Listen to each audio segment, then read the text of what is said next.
everyone, and thank you for joining us for the opening Climate Action Assembly of the 2023 Parliament of the World Religions. Before we get started, we have an urgent message from the Climate Action Task Force, and we ask you to please direct your attention to the screen for a short film entitled The Turning Point.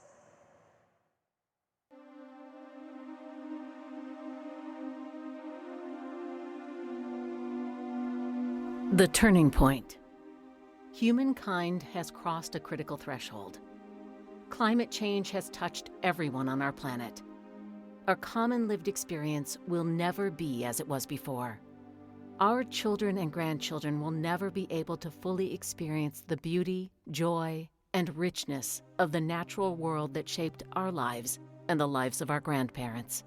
Climate change has wiped away entire villages and towns, crippled the productive capacity of thousands upon thousands of hectares of land, jeopardized food supplies around the world, raised sea levels in every coastal nation, threatening the homes of more than 300 million people, increased the number and severity of hurricanes and the devastation they leave behind, expanded the extent and frequency of major droughts, depleted water supplies, escalated the magnitude and incidence of wildfires around the world, destroyed habitats everywhere on the planet,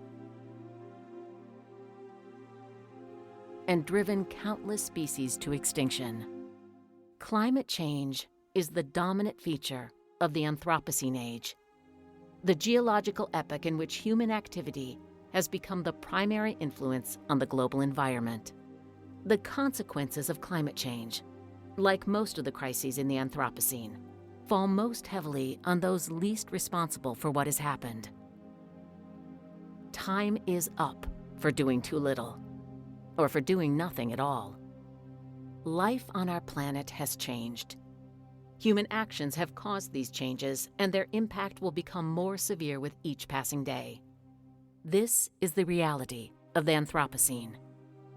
We have become a force of geological proportions. We have caused the climate crisis and diminished the quality of life on Earth. We face a time of great sadness and tragedy. Yet, there is still an opportunity to build a just, peaceful, and caring world. But we must have the courage to confront the reality of our actions and profoundly change our behavior today. Something else is changing. We are.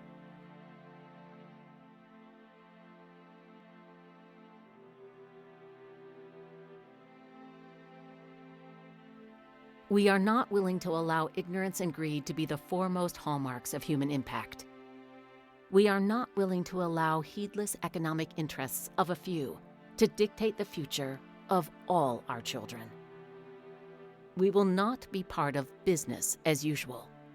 We will not accept inaction and empty promises from our governments. The Anthropocene emergency we face is immensely complex, but the basic problem is easy to understand.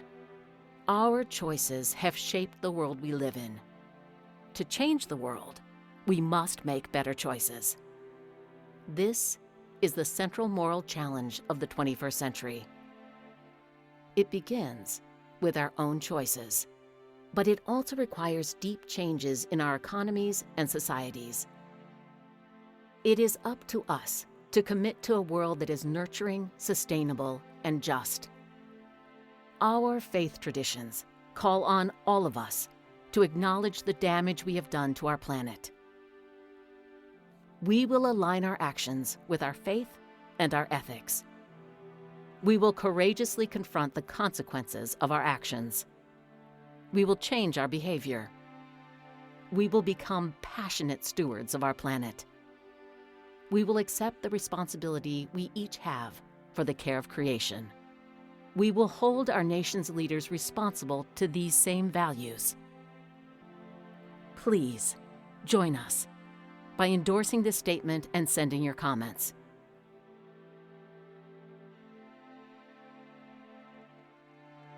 We urge you to make a specific, permanent change in your own life and share this statement with someone you love. Together, we can change our future.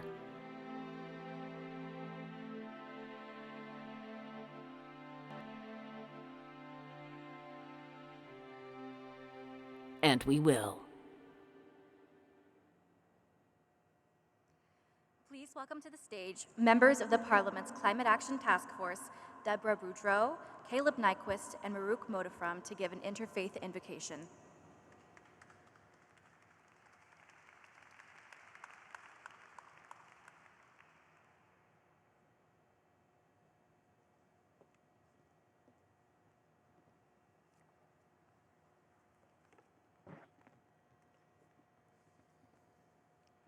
Let us turn our hearts and minds to the ultimate mystery. The source of all being and truth. We ask for wisdom, love, and strength. And courage in our commitment to action, to care for all life and for Earth, our common home.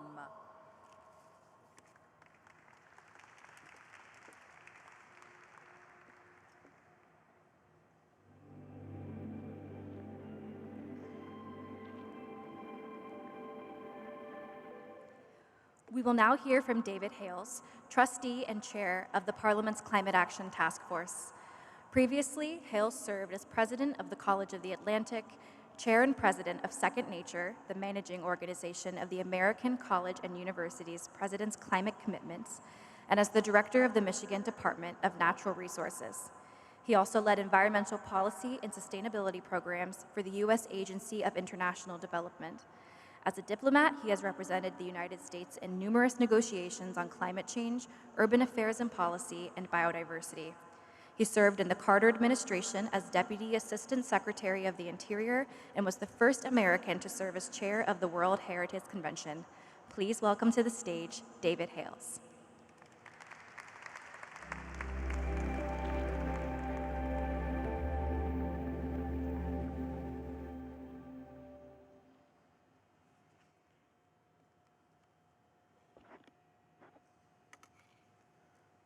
We are in a battle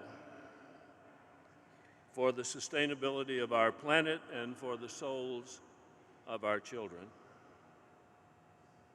The past 2 months have been the 2 warmest months in the history of the human race. In July, 8,000 temperature records were broken in the United States alone.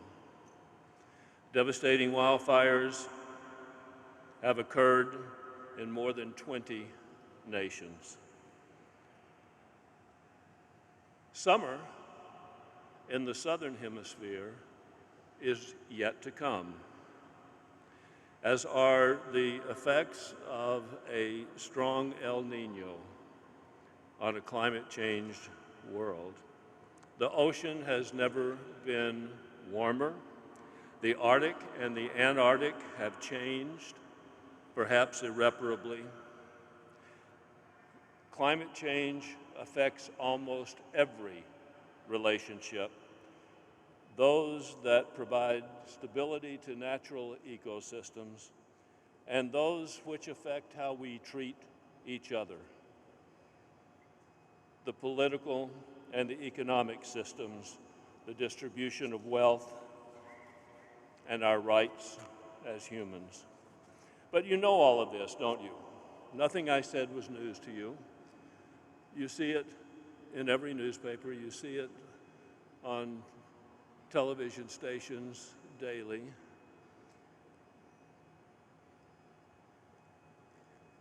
What really matters is what that means to you.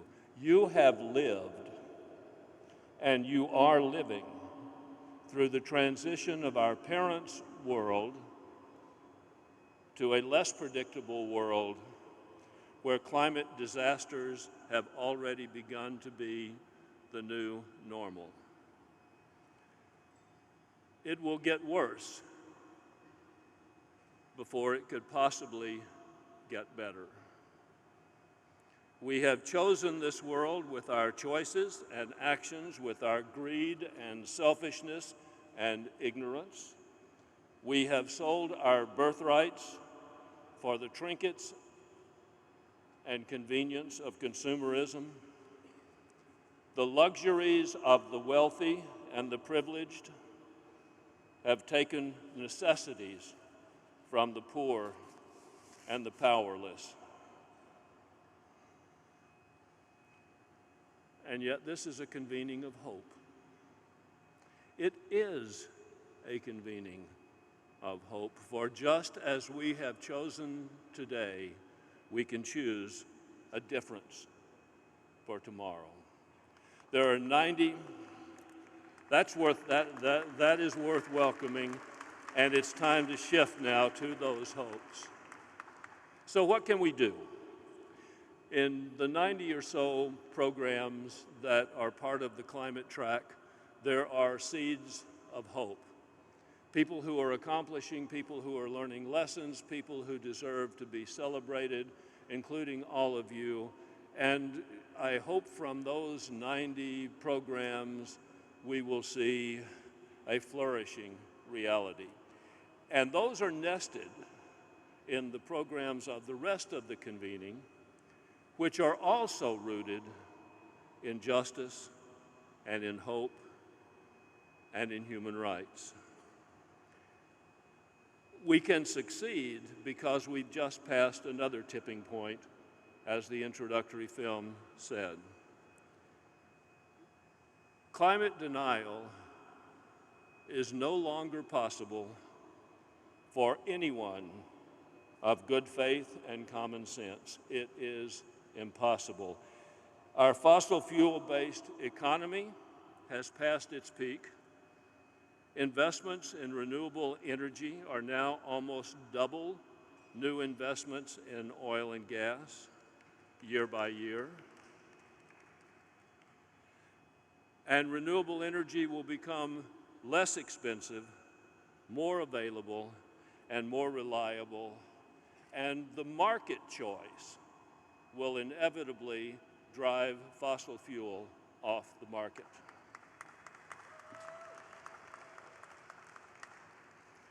So let's say clearly that there is no need anywhere in any nation for there to be more discovery of oil and gas. We already have all we need. We could never burn what we have. If we do, this planet will be a cinder, and the time for all oil and gas exploration to end is today.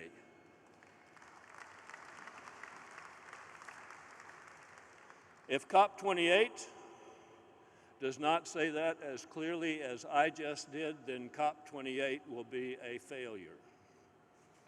We also have to commit to phasing out the production and use of the fossil fuels, the reserves of which we already have. And it should be on a schedule determined by the needs of our planet, not the greed of the rich.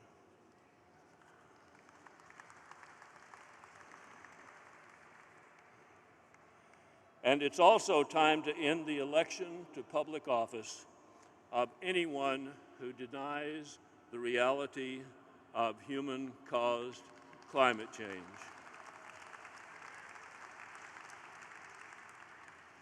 The root of such denial is ignorance, or corruption, or cowardice, or a mixture of the three, and there is no reason for us to accept ignorance, corruption, and cowardice in our public officials.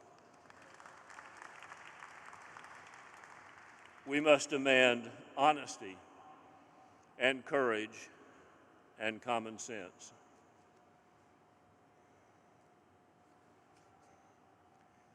The emergence of climate emergencies also begs us to consider our relationships to one another.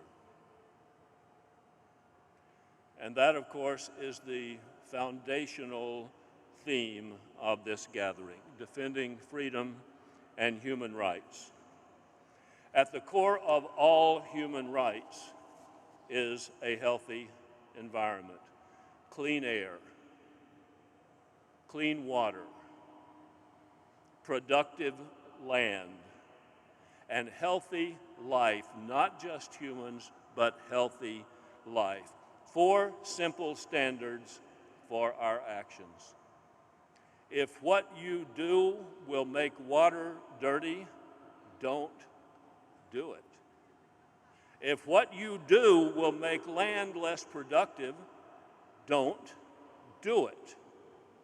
If what you do takes life away from another creature on this planet, don't do it. We will gather again.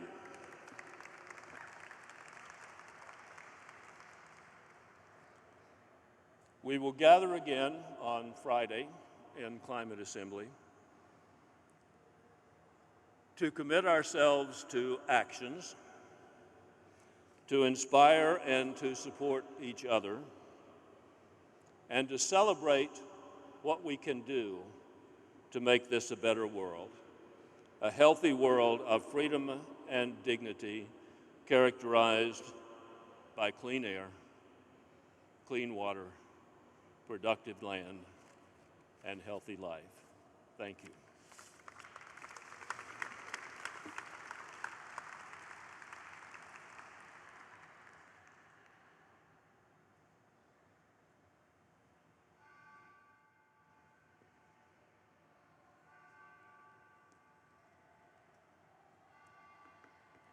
It is my honor to introduce our keynote speaker this evening, William Barber III. Barber serves as the founder and CEO of Rural Beacon Initiative and the Director of Equitable Investment and Energy Justice at the Coalition for Green Capital. Barber's background includes a degree in environmental physics from North Carolina Central University and a degree in environmental law and policy from the UNC School of Law. He possesses nearly a decade of social justice organizing, focusing on environmental and climate justice issues. In Barber's previous roles, he facilitated campaign efforts to oppose the now-defeated Atlantic Coast Pipeline, as well as coordinated participation of the North Carolina Poor People's Campaign. Barber's work has been featured in numerous outlets, including NextGen's 30 Under 30 Young Black Changemakers and in PayPal's Rising Leaders series. Please welcome William Barber III.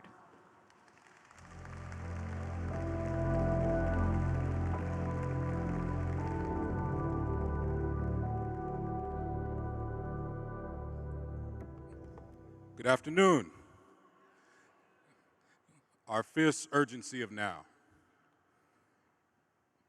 On August 28, 1963, some 250,000 Americans gathered in the nation's capital to make part in the March on Washington for Jobs and Freedom. At this march, Reverend Dr. Martin Luther King took the podium where he first articulated the idea of a fierce urgency of now. An idea that there was such a thing as being too late. He urged the nation to recognize that it was not a time for apathy or complacency, but instead was a time for vigorous and positive action. On April 4th, 1967, exactly 1 year prior to his assassination in 1968, King once again uttered the refrain at the esteemed Riverside Church in New York City. There he addressed a diverse group of over 3,000 clergy as he was accompanied by Amherst College professor Henry Commanger, Union Theological Seminary President John Bennett, and Rabbi Abraham Joshua Heschel, a multiracial, multi-ethnic delegation diverse in appearance, but united in their commitment to justice and equality. King, in his words, spoke, "We are now faced with the fact that tomorrow is today. We are confronted with the fierce urgency of now. In this unfolding conundrum of life and history, there is such a thing. There is such a thing as being too late. Procrastination is still the thief of time, Life often leaves us standing bare, naked, and dejected, with the lost opportunity. The tide in the affairs of men does not remain at this flood. It ebbs, it ebbs, it ebbs. The writing finger, having writ, moves on. We must move past indecision to action. We must find new ways to speak for peace and justice throughout the developing world, a world that borders on our doors. Now let us begin. Now let us rededicate ourselves to the long and bitter but beautiful struggle for a new world. In 1967, these words were spoken. Now, 56 years later, Dr. King's words ring true with renewed vigor as we face our own fierce urgency of now. When we look at the national and global landscape and at the state of current affairs, the reality is that we are bearing witness to our own fierce urgency of now. When we look at the global climate crisis, of which UN Climate Change Deputy Executive Secretary Ovais Samad said climate change threatens to undo the last 50 years of progress in development, global health, and poverty reduction, we are in a fierce urgency of now. When we look at our continued struggle for justice, freedom, equality, democracy, there is a fierce urgency of now.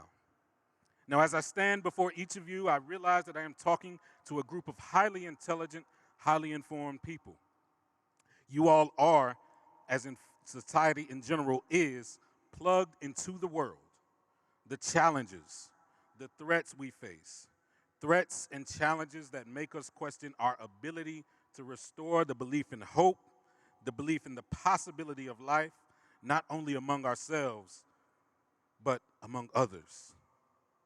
Threats that admittedly each one of us as people of faith have seen and have sometimes caused us to shake our heads, have sometimes caused us to stumble, caused us to lose a little hope, caused us to lose a little faith, and shake our dream of a better tomorrow. But in spite of that being the case, as I stand and struggle with each of you, as we face unprecedented challenge and unknown futures, I want to speak to you all and to remind myself as we ask the question of how to maintain faith in a time of social upheaval, how to maintain faith and hope in the face of overwhelming odds, I want to tell you all that the answer is that we must continue to dream. Langston Hughes, one of the great black poets of the Harlem Renaissance, put it this way: hold fast to dreams, for if dreams die, life is a broken-winged bird that cannot fly. Hold fast to dreams, for when dreams go, life is a barren frozen field with snow. Eleanor Roosevelt said it like this: the future belongs to those who believe in the beauty of their dreams. These moments of challenge that we face are not new, nor are they challenges that have just come about in our lifetime. Dreams and the possibility of life did not just come under attack in our lifetime. Look at history before us. There was a history of slavery. The lives of millions of people were snatched by that hellish nightmare. And yet, what did we see happen? The dreamers stood up. Frederick Douglass, Harriet Tubman, the abolitionists were born. And they not only dared to dream a different reality, they worked to bring that reality to life. And this happens in every generation. This choice must be made. Whether we collectively and individually will choose to believe the dream or choose to despair and believe the nightmare. And we as people of faith are especially needed to remind the world that faith isn't at its best when things are easy. Faith is at its best when challenges exist that we cannot solve in of ourselves. As people of faith, we are called to remind ourselves and the world of the strength of our dreams.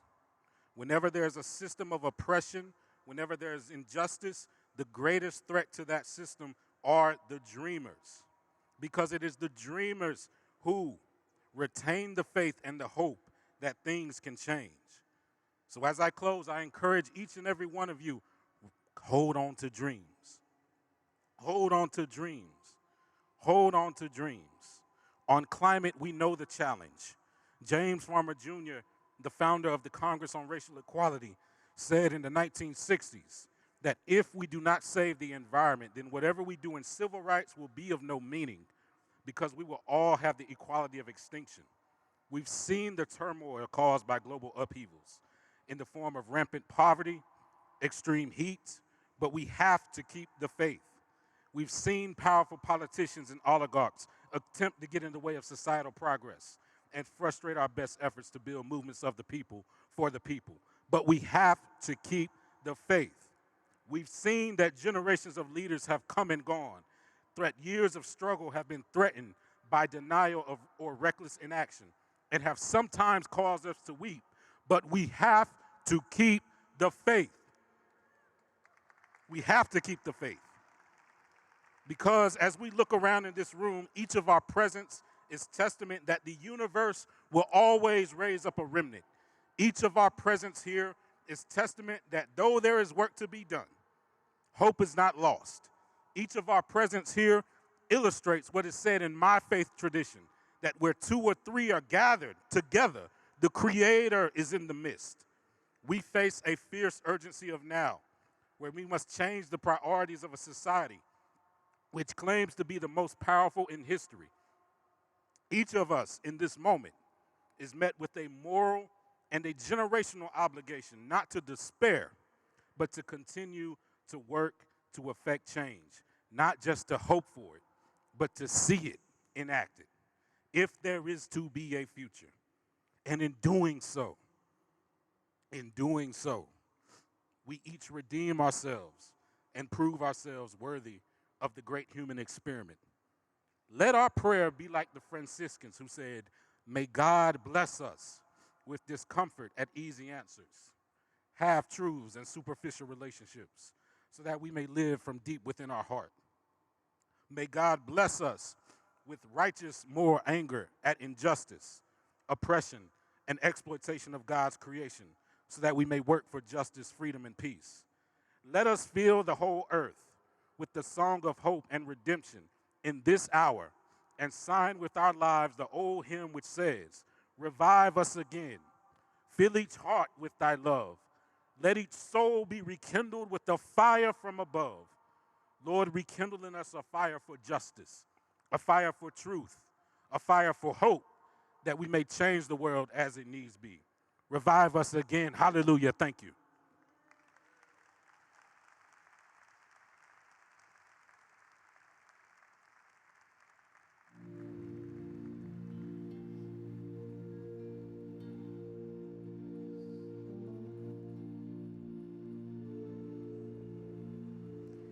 Our next speaker is Chicago-based youth advocate Danica Hsin.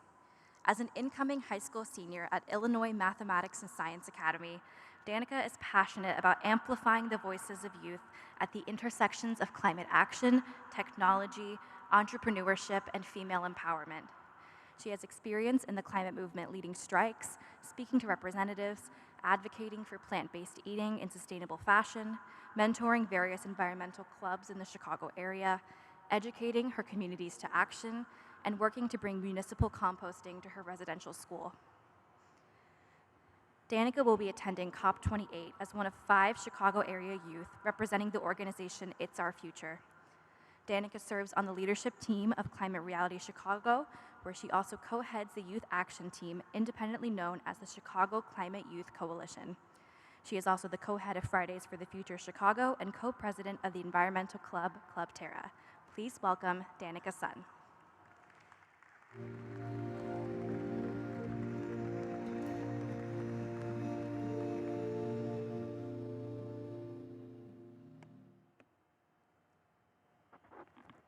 Good afternoon, everyone. My name is Danica Hsin. I'm a senior in high school, and I turned 17 3 weeks ago. At this point, I've been in climate activism for about a third of my life. doing things such as leading chants at strikes, speaking to representatives, and running climate literacy programs. We are gathered here this week to defend freedom and human rights. Well, climate change endangers and harms fundamental human needs, which makes it an issue of human rights, especially for the younger and future generations who will experience the worst of the crisis. So I'm here right now to ask all of you in attendance to defend the human right of youth to inherit a safe environment and standard of living. When I was young, I heard about climate change, and it was always implied that it was a future issue that really would never impact me and would happen far into the future. But I now realize that is the complete wrong mindset. It's happening now, and it impacts everyone. Climate change does not pick and choose. No matter your geographic location, socioeconomic status, or whether you believe in climate change or not, everyone is impacted. And nothing can protect you except for rapid and serious action. And as most of you probably know, we're already seeing these consequences everywhere. And when I look out into the world and I see the increased pollution from wildfires, flash floods, and severe weather, I know that those are just glimpses into my future. And I'm scared. I'm scared for what my life will look like in 15 years, for what type of world my children will grow up in. So youth are crucial in the climate movement. We must be given a role in the discussions that determine the livability of our future. We have ideas, thoughts, and stories that we want to share. But those ideas are only as good as our ability to communicate and implement them. And we need your help to communicate and implement those ideas. So deliberately create spaces for youth at places like this, places like COP28 and the Parliament of World Religions.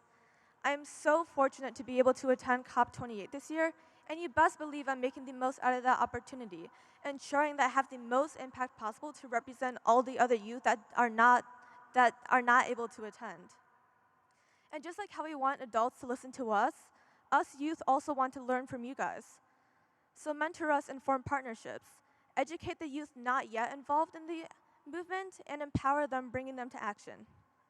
And now I want everyone to pause and take a second to think. What did you worry about at age 17? What do you imagine a teenager in the United States typically worries about? Maybe clothes, the new iPhone? But nowadays, so many other youth, just like I am, are sacrificing short-term for long-term priorities. Sacrificing hours after school in school board meetings, writing climate action plans, or implementing composting into our cafeterias. Sacrificing our diets. I've been vegan for over 3 years now. And we are sacrificing our education, skipping weeks of school to strike and attend events like COP. And we're trying to do all this and still just be kids. A study surveying 10,000 youth from 10 different countries found that 6 in 10 youth are very or extremely worried about the climate crisis, and 46% say this worry negatively impacts their lives. But within this despair, we youth find hope in stepping up to take action and seeing others take action. Everyone in this room has influence and power, and we need people like you to join us in unity to create this hope and lighten the burden, to use the resources and perspectives of older and younger generations together. And we need those empowered to step up to their responsibilities and duty to fight for their youth. As parents, take action in the name of your responsibility to provide a safe and thriving future for the children you love. As religious figures, take action in the name of protecting this beautiful planet that our creators or whatever higher entity you believe in gave us. And as decision makers, take action in the name of protecting your constituents, your duty to the people you represent. So whatever role you serve in, live up to those duties and responsibilities and fight for intergenerational justice. Finally, for the few youth who may be in the audience, know you are fiery and passionate and you can make change, so use your voice. And to the adults, the youth need you. It is not too late. Amplify our voices and join us to create change and unity. We need all of you, both the adults in positions of power and the adults in our everyday lives, to fight. So fight for your children and fight with us. Thank you.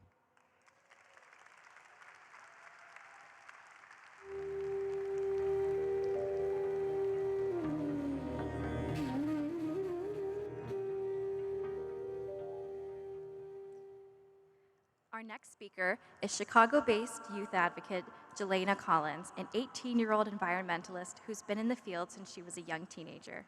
She'll begin her penultimate year at McGill University in Montreal in the fall, where she's studying atmospheric science and physics. Originally from Chicago, she has experience organizing local youth activists and running her own nonprofit, the Climate Youth Coalition. She's also helped create green policies on every scale. This includes helping write the Chicago Climate Action Plan, working for Chicago Public Schools, lobbying and striking for state legislature, and representing youth at international UN climate conferences. Please welcome Jelena Collins.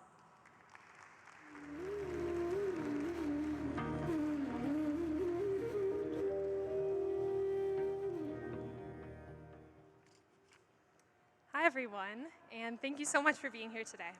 My name is Jelena Collins, and I'm so excited to be with you all this afternoon. I've been involved in environmentalism since I was a kid, and I feel like I've been really lucky to sort of grow up alongside the movement.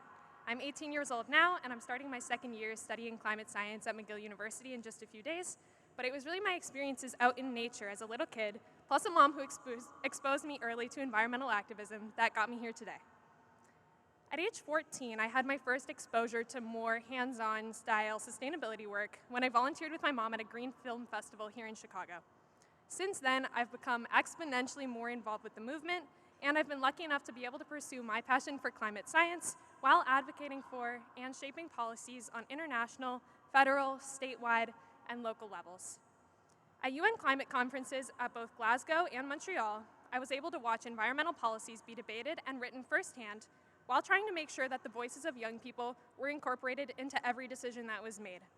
I worked with the youth-led Sunrise movement to advocate for the Green New Deal in the US and to teach other young people the power that they hold. I've organized strikes and conferences to support the Climate and Equitable Jobs Act here in Illinois, and I was the only high school student on the team that produced Chicago's Climate Action Plan with the mayor's office. I've been incredibly lucky to work with such a wonderful variety of people and to learn about sustainability in so many contexts, and I've come out of it with a good understanding of how I feel the best progress is made. Although my experiences have taken me from Scotland to small businesses on the northwest side of Chicago, they all had a common theme. In each, I encountered diverse groups of people with a shared goal of fighting the climate crisis. Oftentimes, I've found that the inherent diversity of these groups is what allows them to make impactful change. Whether that's a diversity of educational backgrounds, ages, fields, or even religions, the best ideas come about when everyone is thinking uniquely and collaborating. In my case, when I've done more official work in sustainability, I've almost always been given the role of what I like to call the token young person. This has meant that in nearly all of my policy experiences, although I'm grateful to have been included, I've been the only person under the age of 30 in a room of adults who don't necessarily value my opinion. This is frustrating, of course, because I feel like I have a lot to offer and more experience than I may look like I have, but it's even more frustrating when I've seen and understood the value of cooperation in fighting for the climate. I understand the importance of diversity in this field, and I want everyone else to understand it too. When I was at my first UN climate conference in Glasgow, I met a man named Uli Lucy. He was the only delegate at the conference from the Kingdom of Tonga, which is located in the Western Pacific, and he was one of the first people I had ever met whose community was actively experiencing the effects of sea level rise. In the face of this incredible loss, rather than letting his circumstances weigh him down, Uli harnessed his greatest ingenuity and partnered with an architect from New Zealand. With the funding from New Zealand and a young team generating creative ideas, the two were able to develop a construction plan to physically elevate the island on top of itself to preserve the Tongan people and the culture as best they could. This type of climate mitigation was a completely novel suggestion, and it only came about thanks to the diversity of the crew who developed it, which included Tongans and New Zealanders of all ages and backgrounds. And it's exactly the sort of innovation that we need in this field. Young people are the ones who provide that innovation. People my age have been born into an unfortunate situation. We have the weight of a dying planet on our shoulders, and yet we aren't the ones who caused this problem. We're so much less listened to and less respected than the adults who got us here in the first place. But we also have so much to offer. Young people are creative, we're good with technology, and we aren't stuck in doing things the way that they've always been done. We're the perfect people to combat the climate crisis, a problem the likes of which humanity has never had to face. But we also can't do it alone. It takes a combination of backgrounds, of skills, and of people to tackle an obstacle as large and as urgent as this one. Young people need to be valued, but progress can really only be made through diversity. By coming together as we are today, as a group of people from every belief system and every corner of the world, we continue to fight to save the one thing that we all share, which is this planet. Thank you.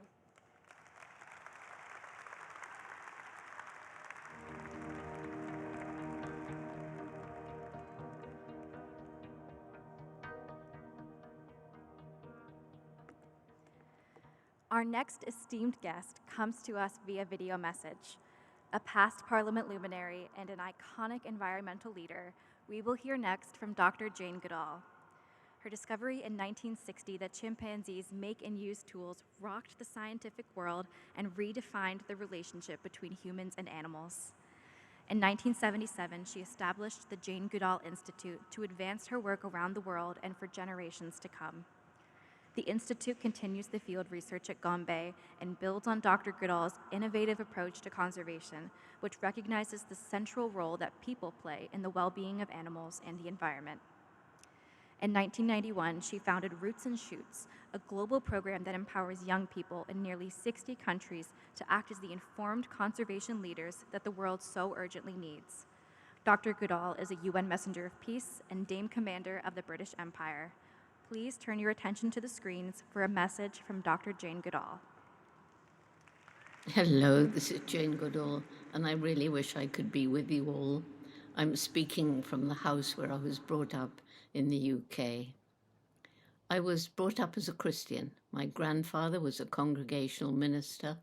We went to church and worshipped God the Father, God the Son, and God the Holy Ghost. But my wise mother told me that if I'd been born to a Jewish family, I'd worship Jehovah, to a Muslim family, Allah, to a Native American family, the Creator, and so on. I've really worked to understand all these different religions. I've given talks, not about religion per se, but in synagogues, mosques, temples, and also churches and cathedrals of different Christian denominations. There's one thing shared by all the major religions, the Golden Rule, that bids us do to others as you would have them do to you. What a wonderful world it would be if we all followed that rule. Sadly, but understandably, many people have turned away from organized religion. The church where we used to go in my hometown, like so many others, is now expecting money from everyone in the congregation. In other words, you're charged for attending a service. It's understandable. After all, many churches rely increasingly on donations from their congregations to keep the church going.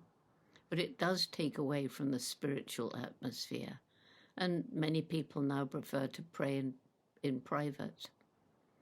But far worse is the proliferation of fanaticism, hatred, and violence that is now associated with Muslims, Jews, and the Christian far right, the extremists. We only have to think of the Crusades, the ongoing Israel-Palestine violence, the conflicts between Hindus and Muslims, the Taliban and their acts of terrorism and cruelty to women, all in the name of God. And there are many other groups that are ignoring the dictates of their faith. They make a mockery of the commandment, "Thou shalt not kill." And so many people today are agnostic, even atheist, but they often do what some would describe as God's work. They're humanitarians who work along with believers to alleviate poverty and to fight injustice, inequality, ignorance, racism, gender discrimination, child slavery, sweatshops, cruelty to humans and animals, dictatorships, the reemergence of fascism, and so on. But there are also countless numbers who are caught up in a materialistic, selfish, and unsustainable lifestyle. And this is placing unrealistic demands on the planet's finite and shrinking natural resources. This, of course, has led to climate change and loss of biodiversity, and it's fortunate that environmentalists around the globe are trying to find ways to at least slow down the warming of the globe and the extinction of species. It's really sad that so many of us are becoming increasingly separated from nature, trapped in a world of TV, laptops, video games, and social media. Sad because we need to know and love the natural world in order to want to protect it. Moreover, we need time in nature for ourselves, for our mental and physical health. St. Francis of Assisi was a mystic who lived a simple life, and he not only helped the poor, but was a lover of nature and animals. He saw God reflected in the natural world.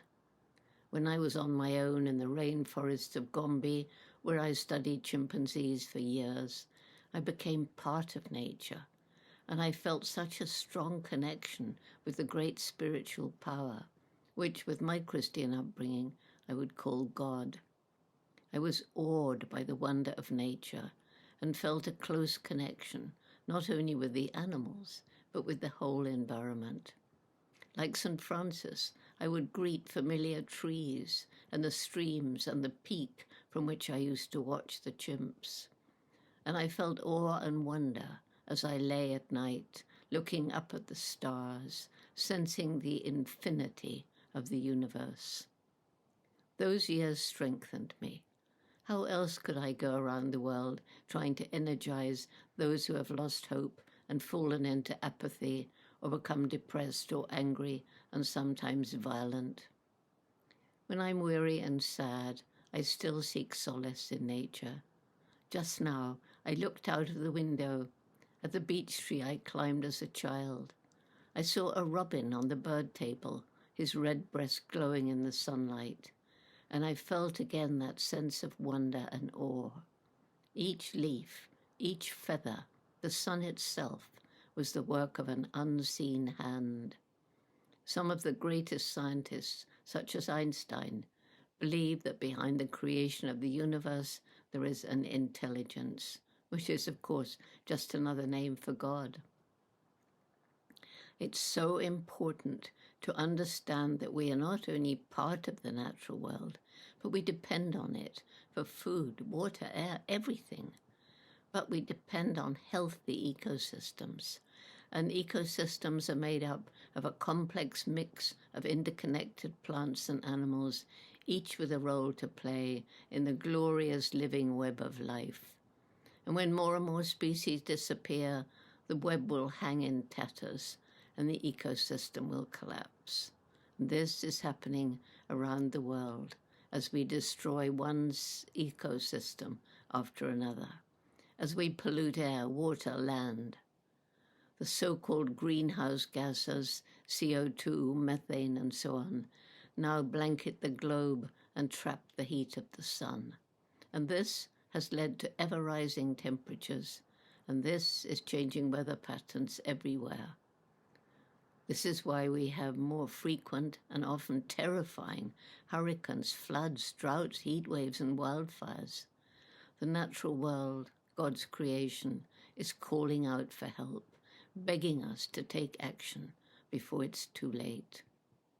Fortunately, there is growing awareness that we need a new relationship with the natural world, that there cannot be unlimited economic development on a planet with finite natural resources and growing populations of people and livestock, at least not if everyone aspires to the unsustainable lifestyles of the well-to-do. This knowledge has triggered many groups in many countries to tackle the causes of the mess we find ourselves in and try to come up with solutions.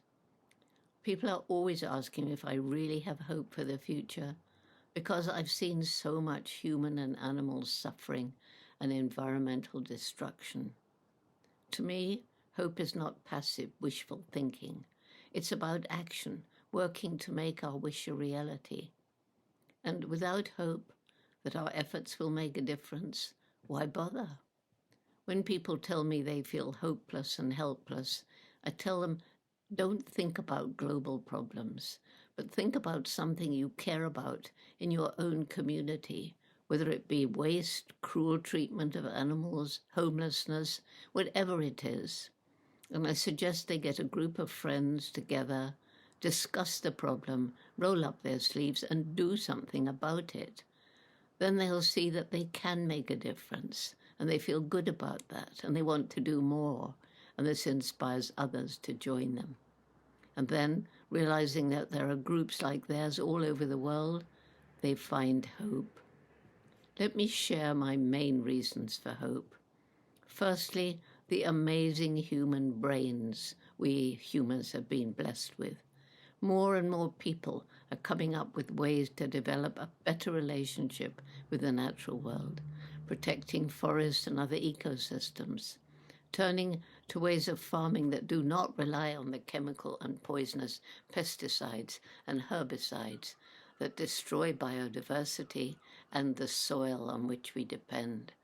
And they also make people sick, because there are better ways to farm, such as regenerative farming, permaculture, agroforestry, and so on. Small family farms are once again starting to make profit as more people think about the food they eat, so that eventually there will be an end to the horrific suffering of animals in factory farms. Then there's the scientific technology, such as the use of sun, wind, and tides to give us renewable energy, and machines that capture and store CO2 from the atmosphere, and that can lead to the end of our use of polluting fossil fuels. And there are now alternatives to the use of animals in medical research that can save thousands of sentient beings from depression, fear, and pain, and are more effective and cheaper. Another reason for hope is the resilience of nature. If we give it a chance and perhaps some help, it will reclaim areas we've utterly destroyed so that biodiversity, that glorious living web of life, can return. And animals on the brink of extinction can be given another chance. Another reason for hope is the indomitable human spirit. The people who tackle what seems impossible refuse to give up, and often they succeed.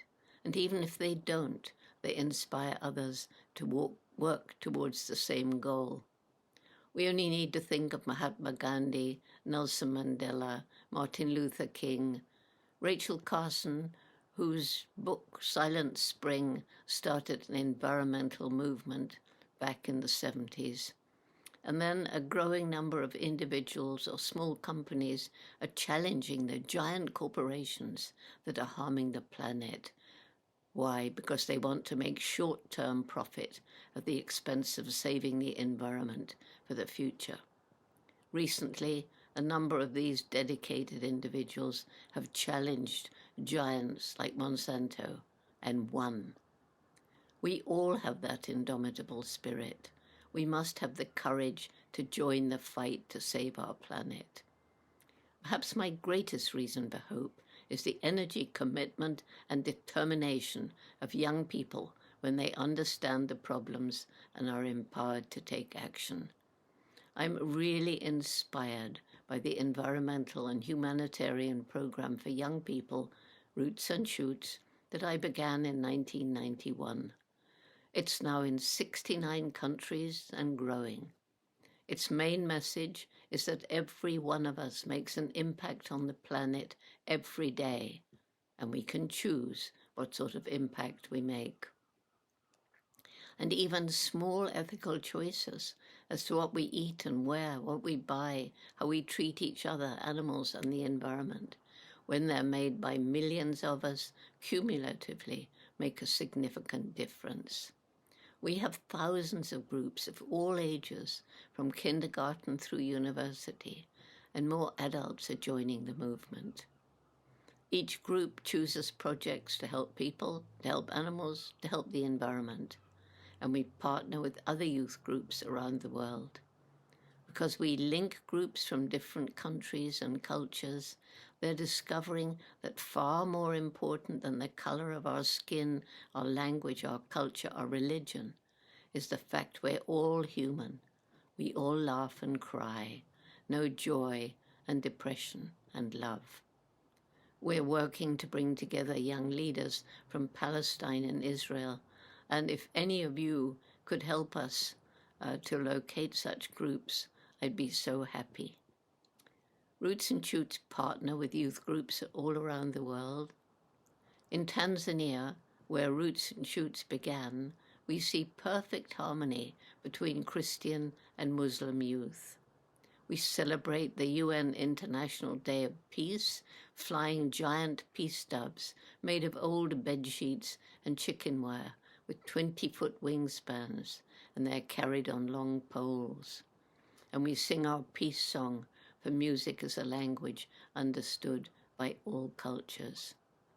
Finally, for some of us, there's our belief in the great spiritual power in which we live and move and have our being, a power that can support and give us the strength we need to confront the massive problems we have brought upon ourselves. The major religions are powerful, with great influence over their thousands of followers. Recently, Pope Francis called upon world leaders to do more to limit polluting emissions. The situation is indeed urgent, and all of us, from all cultures and all religions, must collaborate and take action to protect and restore the natural world before it's too late. Thank you.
From Buddhist Churchy Charity Foundation.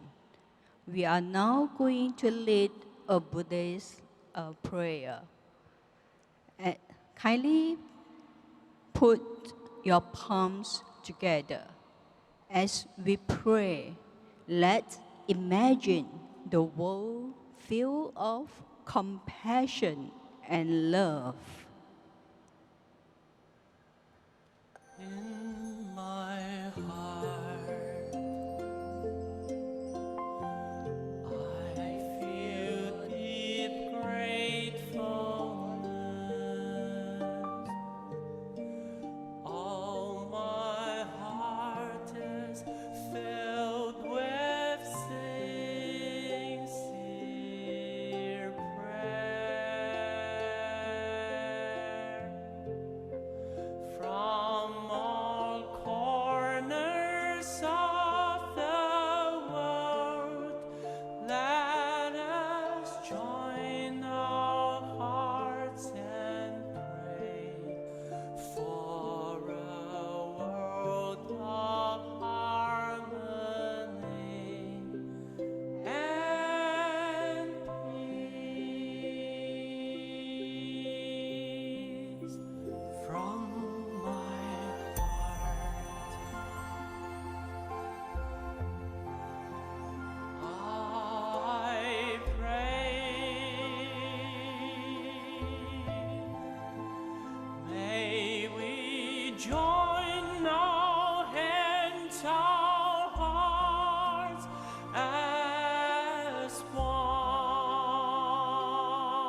May people's minds be purified, society be peaceful, and may the world be free of disasters. Thank you.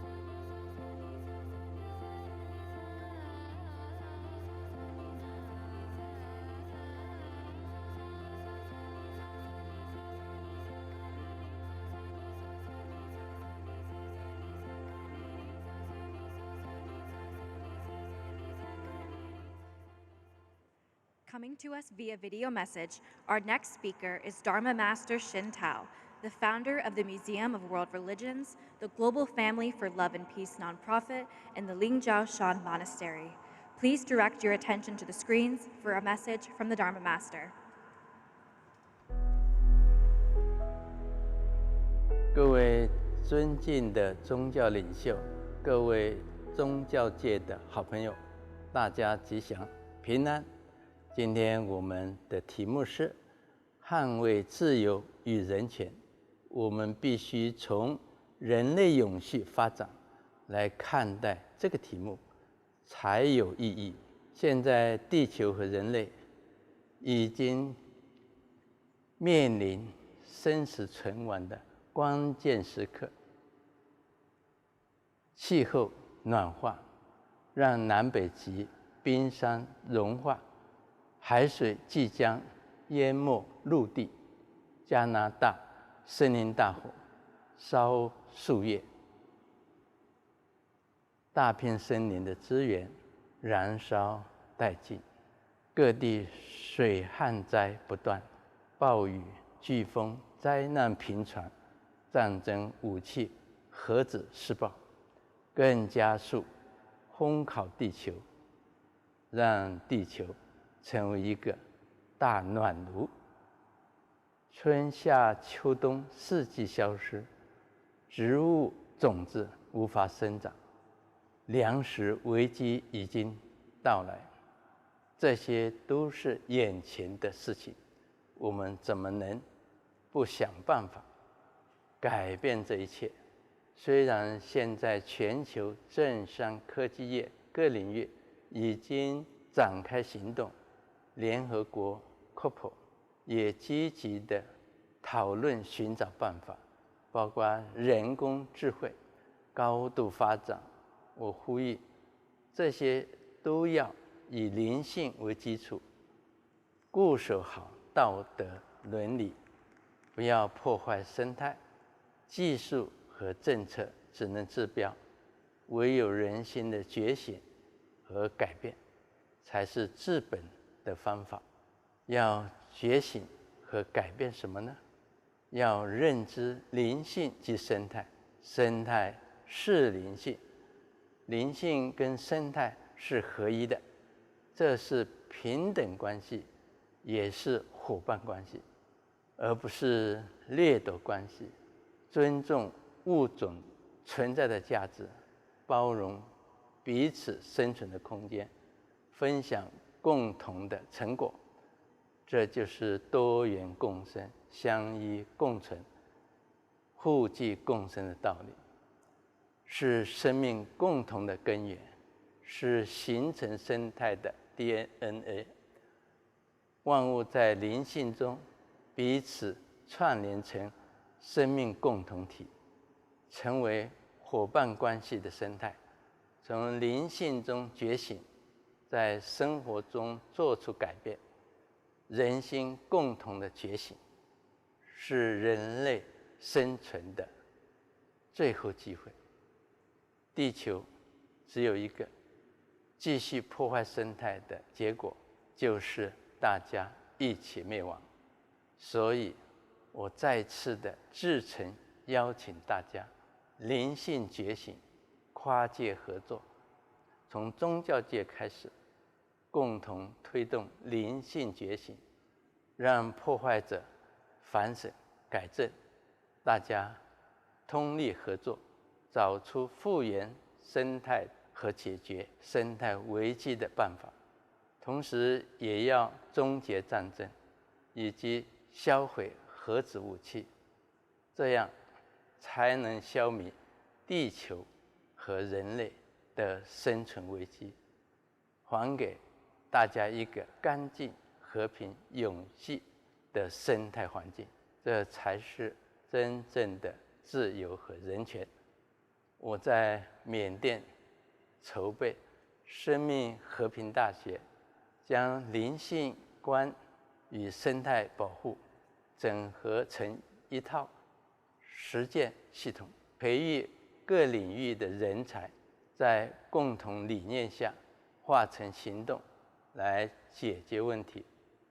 最后，愿灵性觉醒带来改变的力量，让生态和谐美好，世界和平无争，生态永续，人类才能永续。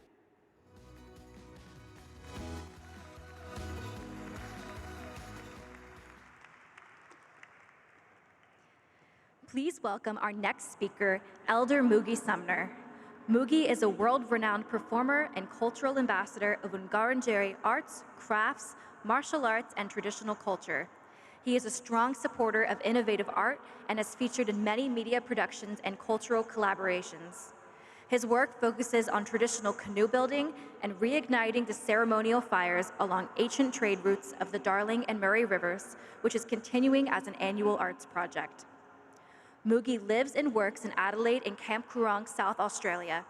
He serves as an Wurundjeri Regional Board Authority member and as a board member of Black Dance Australia. Please welcome Moogy Sumner.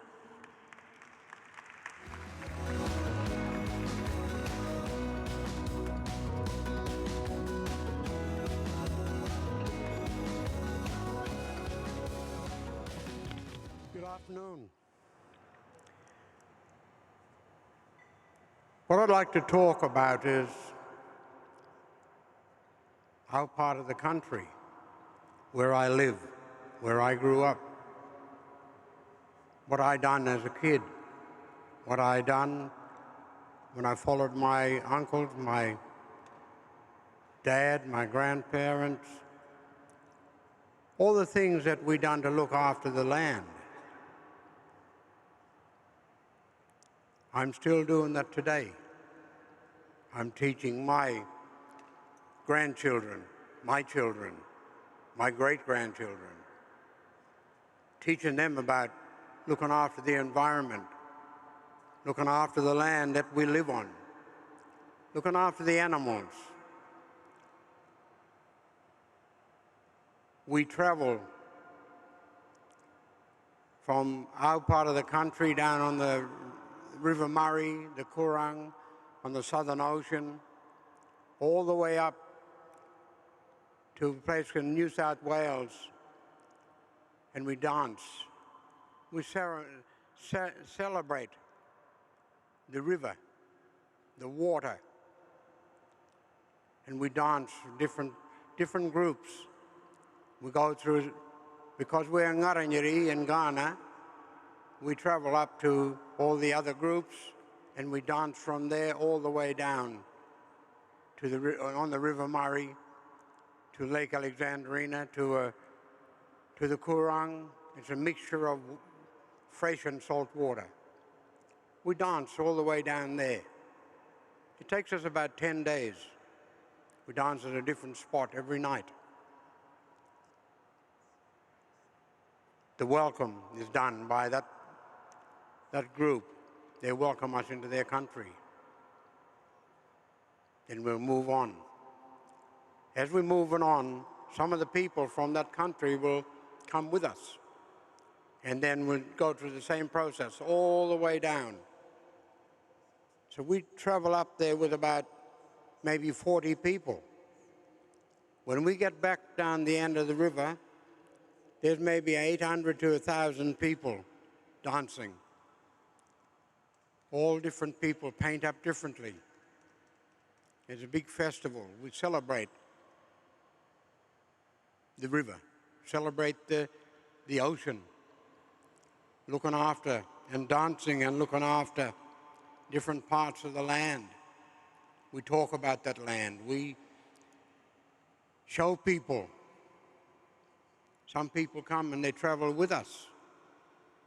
They come to watch. They come to take pictures. They come to, because they're interested in what we're doing. Most of them, by the time they get to the end of the river, they're dancing with us. They're painted up with us. So, you know, it's a learning thing for people, teaching them that the land that we live on, this, what the Ngarinyari called Mother Earth, if we stuff this up, there's nowhere else for us to go. We can't just go to the next planet and start living there. This is home for everyone. So it's everyone's responsibility to look after it, to be there, to learn the ceremonies, to sing the songs of the land, to do the dances, but also be responsible. Not just looking after the land, but look after ourselves, look after each other, because we need each other. We're not there just because we want to live in an area and this is ours. No. We have to look after each other. All the things that we do, all the places we travel, looking after the fish. Make sure there's enough fish for everyone. The food that grows in our area, the berries, they need fresh water, same as we do. Our bodies need fresh water. If we don't have water to drink, if we don't have water for the plants. One year there in Australia, we had a drought for about 12 years straight. And me and my family said, well, okay, we need to start something going. So we started dancing, talking about the river, talking about all the different things it's connected to. As we traveled, we can see the clouds coming behind us as we danced of a night time. You can see the thunder in the clouds. You can see the clouds move and you can hear the thunder rattling. Once we finished dancing, then the rain come in and rained. So next day when we started again, the rain would stop. And the clouds and that followed us all the way down. It was like someone was telling them, the clouds, this is what we want to do. So they followed us all the way down to the end of the River Murray. And they rained.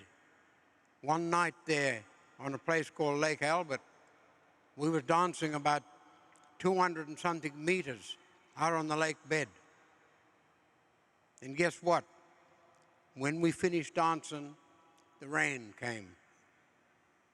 As it came and we was walking off with the boomerangs, singing the songs, the rain was washing the paint off of us. So things like that. If you want to look at something like that, you just Google my name, Major Sumner, and you'll see a video there. Ringbalin, river ceremony.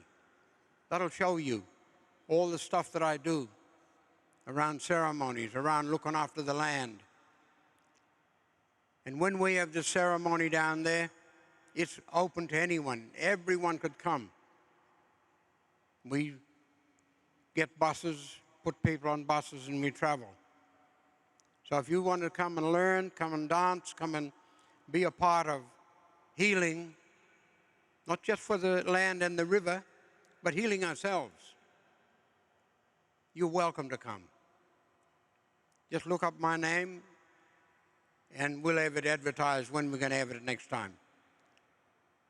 So I do a lot of stuff around culture. You could see me doing things around throwing boomerangs and making them, showing people how to do that. I hand that on to people so that it's never lost. So thank you very much for listening to me, and thanks to people of this land for allowing me to speak on their country. Thank you very much.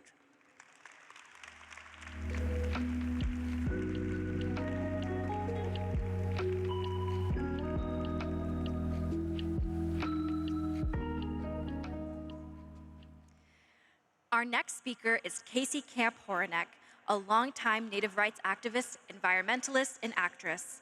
As traditional drumkeeper for the Ponca Patata Women's Scalp Dance Society, Camp-Horinek helps maintain the cultural identity of the Ponca Nation of Oklahoma for herself, her family, and her community. She has been at the forefront of grassroots community efforts to educate and empower both Native and non-Native community members on environmental and civil rights issues. In April of 2008, Camp-Horinek, as a delegate of the Indigenous Environmental Network, was chosen to speak to the United Nations Permanent Forum on Indigenous Issues and represents IEN's global platform regarding the environment and Native rights. Please welcome to the stage, Casey Camp-Horinek.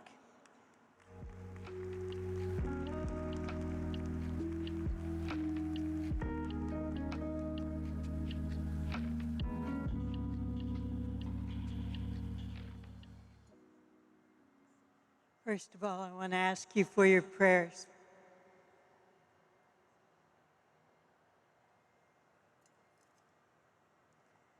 Brought my best friend with me,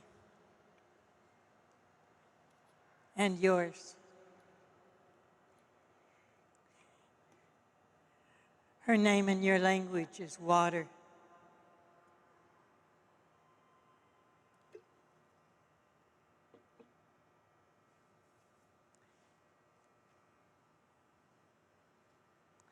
Asking her for her help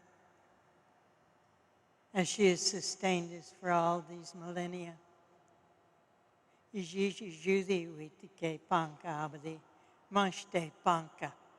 Oklahoma. Judy is my true name. Casey Camp-Horinek is my colonized names from the occupiers of the territory that we are presently living in Oklahoma. My grandfather was 6 years old when we were forcibly removed there as a people. My mama was kidnapped into the boarding schools. At this time, my people suffer from environmental genocide. But being born a Ponca meant that I was born into a world that you now call environmentalism, with the duty, with the honor, with the responsibility of moving into matriarchy. As an elder, I began to understand that these things that this generation is experiencing and that my great-grandchildren are experiencing are part of the spiritual reality of the people of Turtle Island or North America. So first I will acknowledge the spirit of the Eleni and those other indigenous peoples who occupied this territory by the choice of the Great Spirit and of the Earth Mother, and who were all killed by colonizers so that they could occupy this territory and build riches. And I want to remind you through a beautiful song that was given to our people by music herself. And it's so simple. It says, "My mother, you're good." Because in our terminology and our understanding as Ponca people, we consider the mother, the earth, not something that we call our earth, but a place that we call our mother. For in truth, we are born to her. She is the one who nurtures us. She is the one that built us cell by cell within the wombs of the sacred water of our mothers, of the humankind. She is the one who fed us of the corn, of the plants, of the forelegs, of the wings. She is the one who gave us the water that we all are part of, just like we're part of the Mother Ocean. Hey na haudani, hey na neo, hey na haudani, hey na neo, hey na haudani, hey na neo, hey na haudani, hey na neo. It's very simple. When we come together at times like this, we must remind ourselves that even the words that we speak are terribly valuable. We cannot consider the natural laws to be broken by laws of humankind. We cannot consider that the freedom of human beings supersedes the freedom of those that give us life. Those are the ones that the Creator put into place when you and I had the fortune to put this robe over our spirit that we call bodies and come into this place that we call earth. So that when we were born from that rush of the sacred water, what happened to us? We went this way. And the sacred air came into us, that same air that we pollute and that we allow the mass murderers of the oil and gas people to continue to pollute so that we may have our creature comforts. We, when we were born, took on the honor of caretaking our mothers in true life as much as we do our mother, the earth. And remember always, she is not a dying planet. Mother Earth will endure. The question comes now, do humans endure with her? Are we another species choosing to rush off a cliff like lemmings because we close our eyes? What is there that sustains life? What happens to the human body when the spirit leaves it, for instance? The body grows cold. The warmth of the earth and the Father's Son have disappeared from it. The breath leaves and the lungs lie still. The water leaves the body and we dehydrate. But the spirit lives.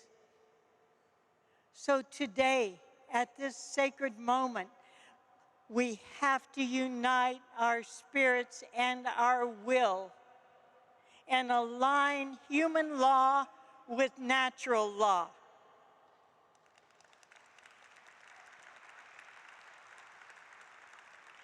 We must remember that we are not just water protectors and land defenders.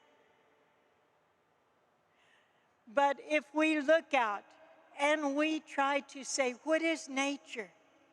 Why, it's that plant over there. You mean that one we ate? It's that water over there. You mean that water we drink? It's the fire itself. You mean that warmth that lives within me? You mean that wind that blows? That's my breath. So we have to internalize that we are not protecting nature, we are nature protecting itself.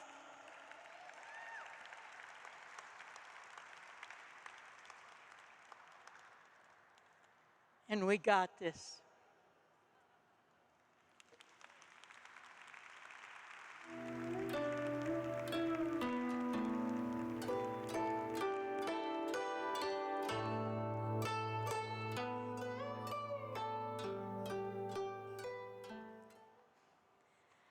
Our next speaker is the founder and CEO of Dayenu, a new organization mobilizing the American Jewish community to confront the climate crisis with spiritual audacity and bold political action. Please welcome Rabbi Jennie Rosenn, who spent more than 2 decades leading Jewish nonprofits, advocating for social change, and creating dynamic new initiatives at the heart of the Jewish social movement.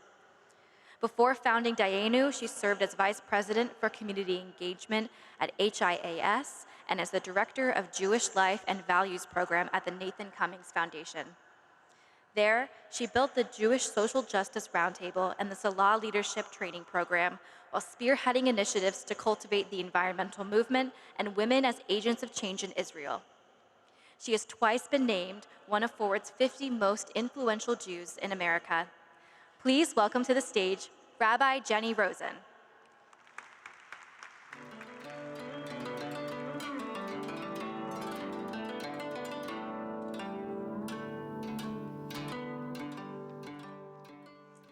Thank you.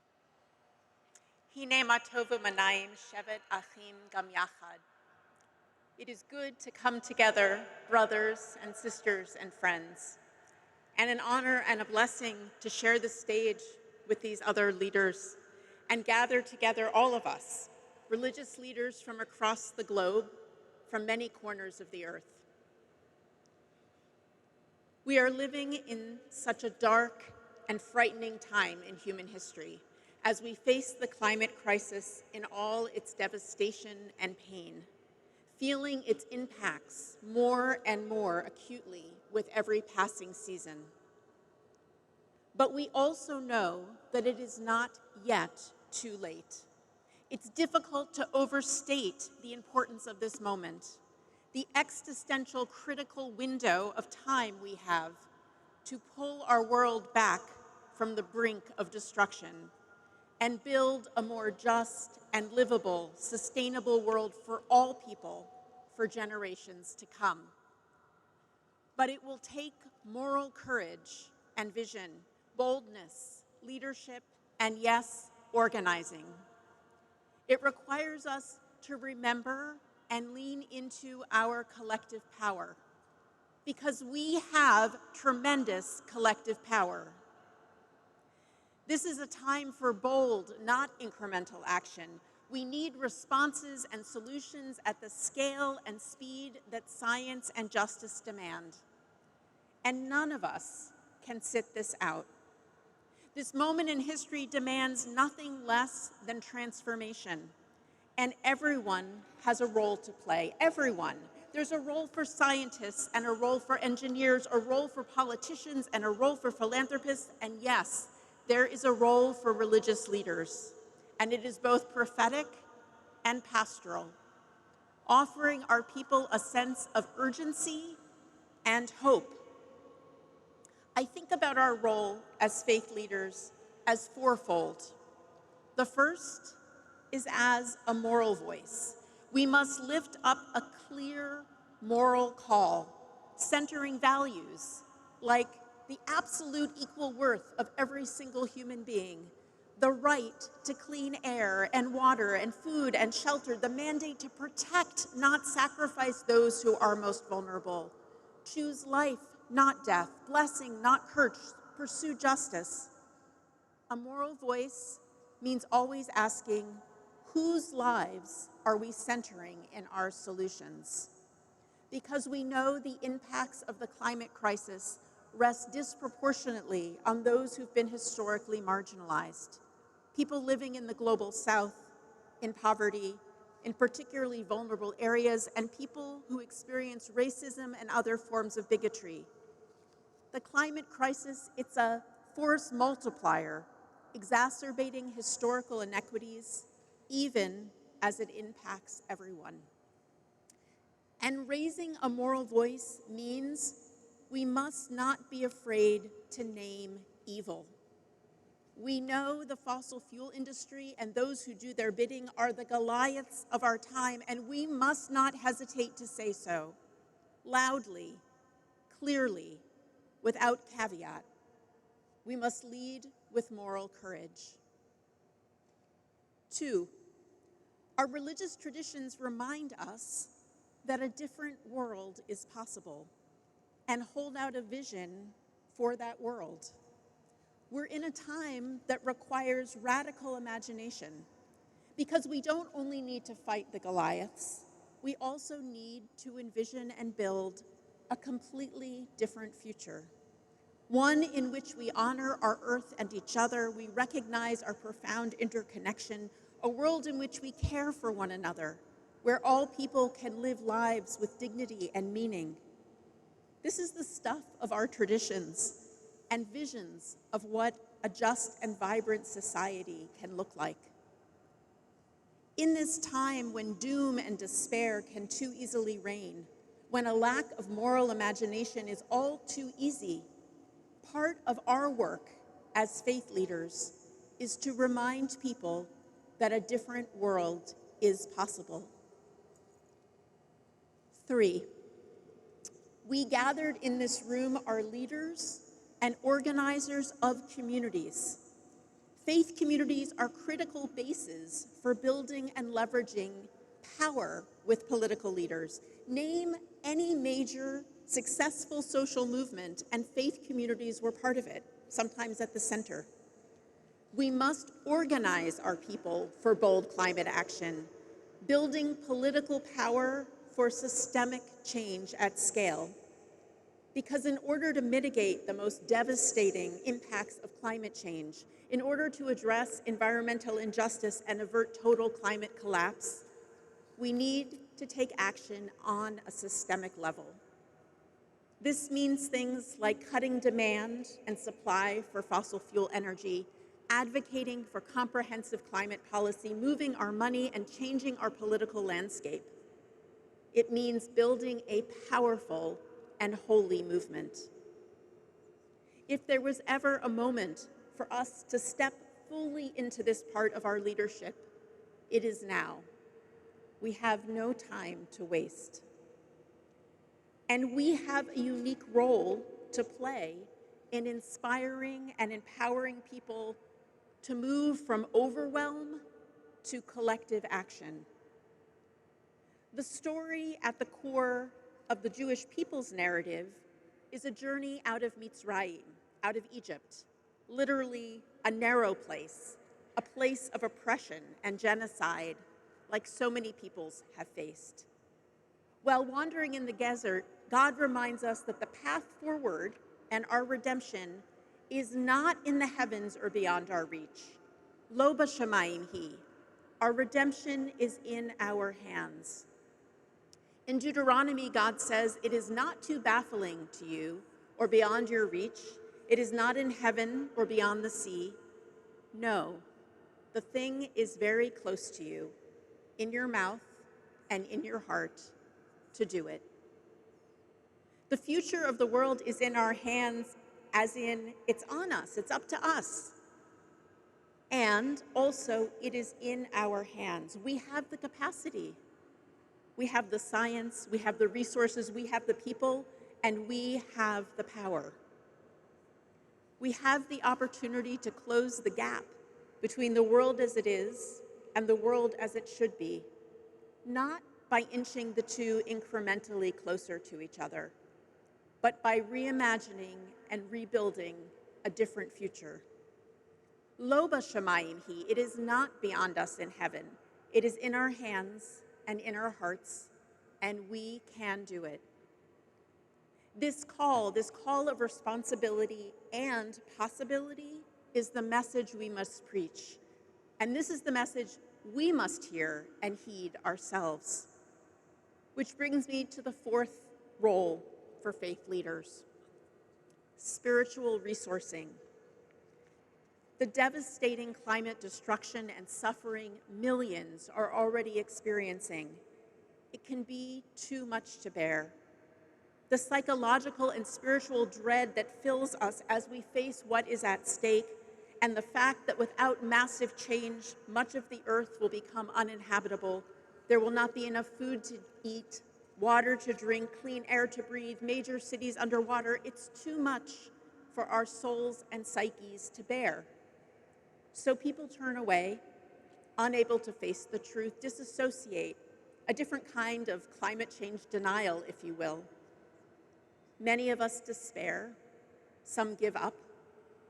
We need to be building a spiritually rooted climate movement that supports people across the generations to face the truth in community, to make space for grief and anxiety, but also offer practices of support rooted in our traditions, our sacred texts and liturgy, ritual and song, practices that activate hope and move us into courageous action. Sadly, supporting people to face climate destruction and the truth of this time is going to become more and more a part of what it means to be a religious leader. Lift up a moral voice, hold out a vision of the world we must build, organize people for systemic change and empower them to move from angst to action, and spiritually resource folks for the long road ahead. This is what we as faith leaders are called to do in this treacherous time in history. But it is not only treacherous, it is also full of possibility. And so I want to close just by sharing the name, a bit about the name of the organization I lead, Dainu, because I think it reflects this dual reality of urgency and hope. Dainu is a joyous song of gratitude that Jews sing at the Passover Seder as we retell the story of our people's journey from slavery to freedom. It recounts all the things that God has done. We say, if God had taken us out of Egypt but not given us the Torah, Dainu, it would have been enough. If God had given us the Torah and not given us manna in the desert, Dainu, it would have been enough. But Dainu also means we've had enough.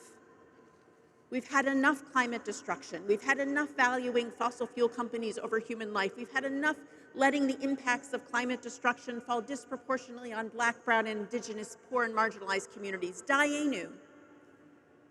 But this is where the double entendre comes in, because it also means we have enough. We have what we need to confront the climate crisis and move towards climate solutions. We have the resources, we have the policy rubrics, we have the technology, we have what we need so that everyone can have enough. Now is the time to join in this urgent and sacred work. Nothing less than the future of humanity is at stake. Thank you.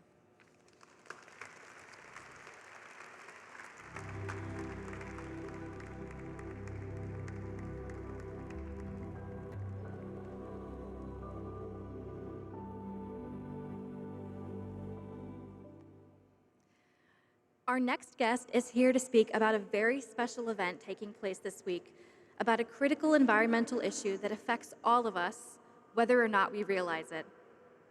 Trustee of the Parliament and chair of the Indigenous Task Force, Louis Cardinal is a communicator and educator who has dedicated his life's work to creating and maintaining connections and relationships that cross cultural divides.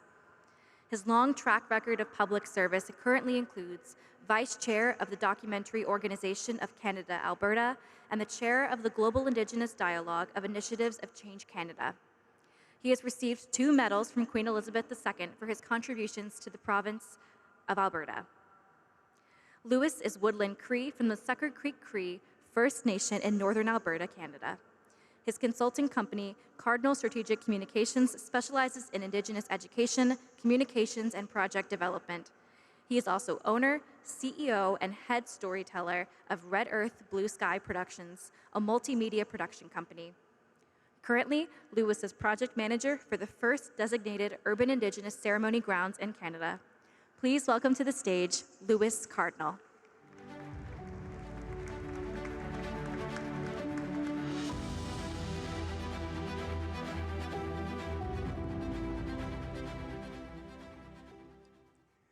Good evening, ladies and gentlemen. My name is Louis Cardinal, and I'm from the Woodland Cree in northern Alberta, Canada. And I'm very honored today to bring a message to you all and an invitation from the spiritual leaders of the Amazon basin. And you might be asking, what is a Cree from the boreal forests of North America doing up here, inviting you to an event from the indigenous people of South America? Well, we have a lot in common, as it turns out, and we really want to reach out to everyone and to invite you all to a very important event tomorrow, Wednesday. The Parliament of the World's Religions is a founding partner of the Interfaith Rainforest Initiative, IRI, a United Nations Environment Program convened alliance that is bringing moral urgency and faith-based leadership to global efforts to halt and reverse tropical deforestation and protect the rights of Indigenous peoples. The Parliament and IRI are committed to fostering new relationships between religious leaders and Indigenous peoples, and to have religious leaders learn and understand firsthand about the relationship between Indigenous spiritualities, traditions, and cultures, and the protection of forests, particularly the Amazon. In service of that goal, IRI will facilitate a high-level panel discussion at this Parliament on Indigenous peoples, their spiritualities, and the shared moral responsibility across faiths to protect the Amazon and the rights and cultures of Indigenous peoples and traditional communities. The event is called An Urgent Call to Protect the Amazon, an interfaith rainforest initiative dialogue with Indigenous leaders. And that is going to be here in this hall on Wednesday at 6 p.m. That's Wednesday, August 16th, right here in this hall at 6 p.m. And there will be a short reception following.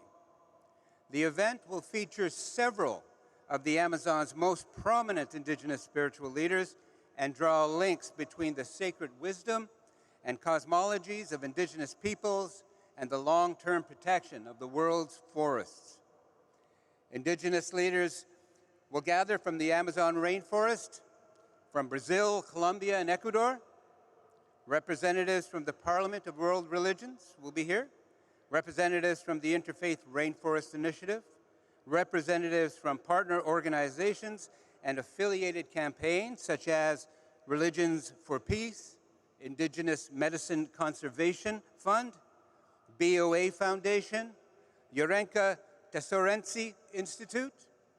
And the objectives are to deepen commitment amongst the Parliament of the World's Religions members to the sacred duty religious leaders and faith communities to share work hand in hand with Indigenous peoples to protect forests, particularly the Amazon, showcase Indigenous spiritualities, cosmologies, traditions, and cultures, and raise awareness amongst religious leaders of the threats Indigenous peoples face, protecting their lands, forests, cultures, and spiritual practices. And to bring the voice, vision, and spiritual commitment of Indigenous leaders to the Parliament of the World's Religions as a way of healing and transforming the relationship between organized religions and Indigenous peoples. And will profile the work of the Interfaith Rainforest Initiative in the Amazon Basin. This event will be moderated by the beautiful and talented Zaya Gurani, an Indigenous model and activist, and me. So remember, an urgent call to protect the Amazon, an interfaith rainforest initiative dialogue with Indigenous leaders, right here, Wednesday, 6 p.m., and there'll be a reception to follow. Consider yourself invited. Hi, hi.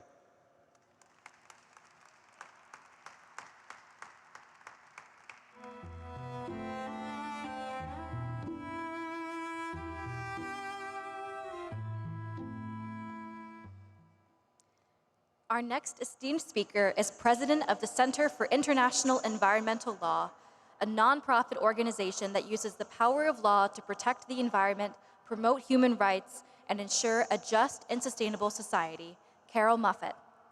Carroll is a recognized expert on international environmental law, a member of IUCN's World Commission on Environmental Law, and a leader in the emerging fields of climate litigation and international responses to climate change. Since its inception in 2017, he served on the first steering group and then the drafting group for the Maastricht Principles on the Rights of Future Generations. Please welcome to the stage, Carroll Muffett.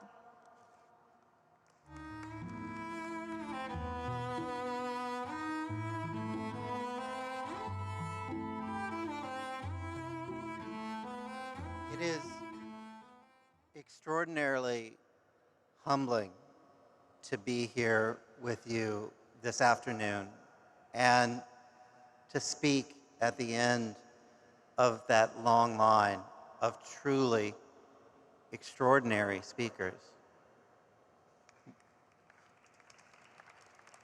What can I say that hasn't been said eloquently? What can I offer you that hasn't been offered in abundance? Well, the answer is, I'm your lawyer, so I can tell you what to do.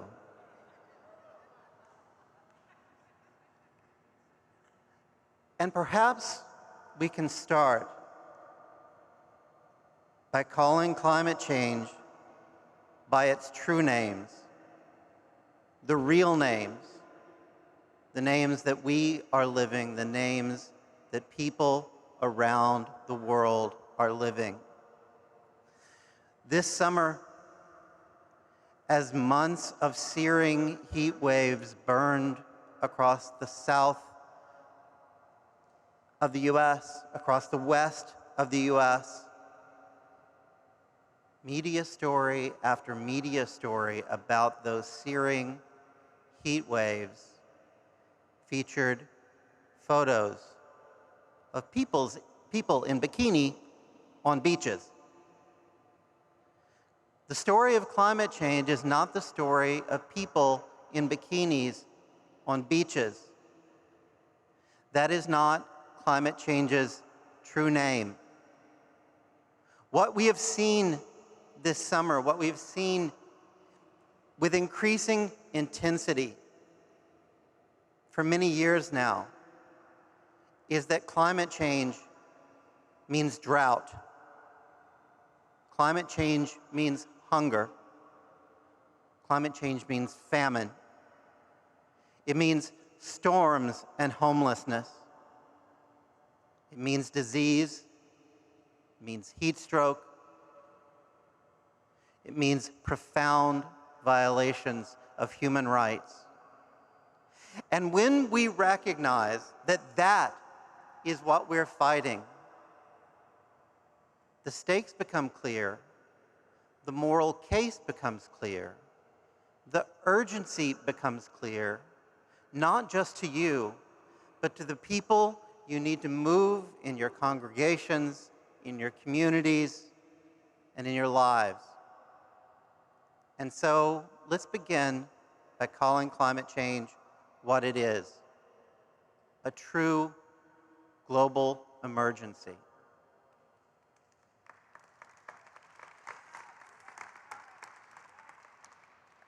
In the face of the statistics, in the face of the growing realities of the climate crisis, it is easy to feel hopeless. But there's a reason you feel hopeless, and that is because the architects, and there are architects of the climate crisis, have spent decades, indeed more than a half century,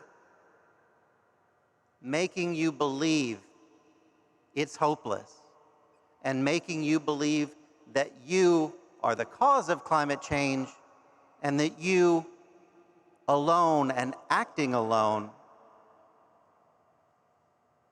are the only one who can fix it.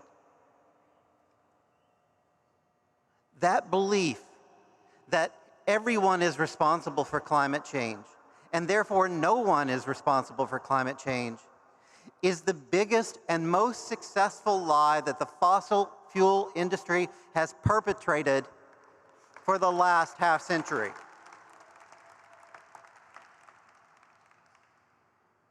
ExxonMobil, Humble Oil at the time, published its first scientific paper recognizing the links between burning fossil fuels and greenhouse gases in 1958. 1958. In 1969, consulting scientists for the American Petroleum Institute told the industry as a whole, we have looked at the science is clear. There are some uncertainties, but the real uncertainties are about the scale of impacts. What the industry should be doing now, in 1969, is looking for ways to dramatically reduce greenhouse gas emissions. We have lost decades, countless decades, and the industry wants to tell you that it's your fault. The industry wants to tell you that because you don't flip your light switch off when you leave the room, that because you don't walk everywhere you have to go in your life, that because you can't figure out what in your life is recyclable and what really isn't, that it's your fault, and that it's all of our fault, and therefore there's nothing that can be done. But it's not true. 80% of global greenhouse gas emissions, 80% comes from the production, the use, the combustion, and the disposal of fossil fuels, 80%. And that means that 4/5 of the problem can be addressed immediately by simply getting fossil fuels out of our economy. And as you've heard today, we have the tools to do that now.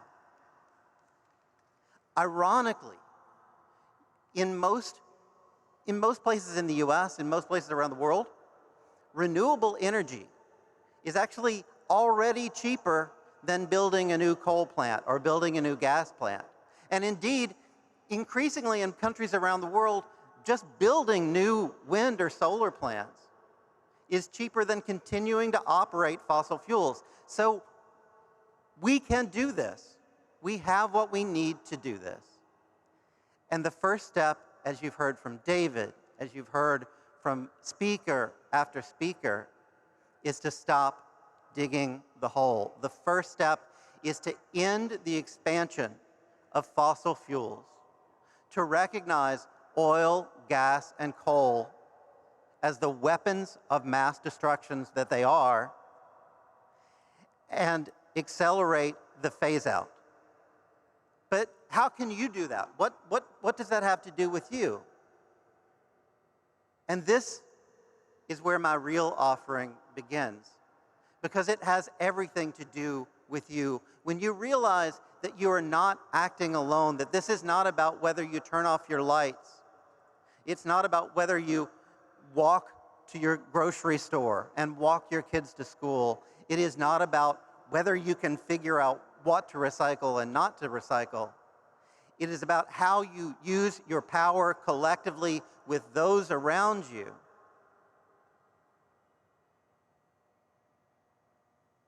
This is how we win, and we can win. So what can you do specifically? The answer is any number of things. You can join the fight for a fossil fuel non-proliferation treaty, a fight that has been embraced by more than 2,000 organizations around the world, by Nobel laureates, and by the Parliament of the world's religions. You can do that today through the Parliament website. You can join the fight against other drivers of climate change, including plastics. That's right. Plastics are not only a curse on our oceans, not only a curse on human health, not only a curse on the communities where they're made, they're a major driver of the climate crisis. At our events this week, you'll learn how your organization can get involved in the fight for a just plastic treaty at the global level to accelerate the phase out of plastics in ways that benefit the environment, the community, benefit communities, and benefit the global climate. You can join the fight to divest from fossil fuels and invest in cleaner solutions and cleaner options. Already $40 trillion in assets have been moved out of fossil fuels worldwide. And fully 38% of the organizations around the world that have led that divestment effort are faith institutions. We can close off the biggest, dirtiest pipeline there is, and that's the money pipeline. But there are also things that you can do closer to home. When water keepers and frontline and fence line communities are taking action to stop those pipelines, to stop new petrochemical plants, new plastic plants, new refineries, you can join them. You can stand behind them. You can stand alongside of them.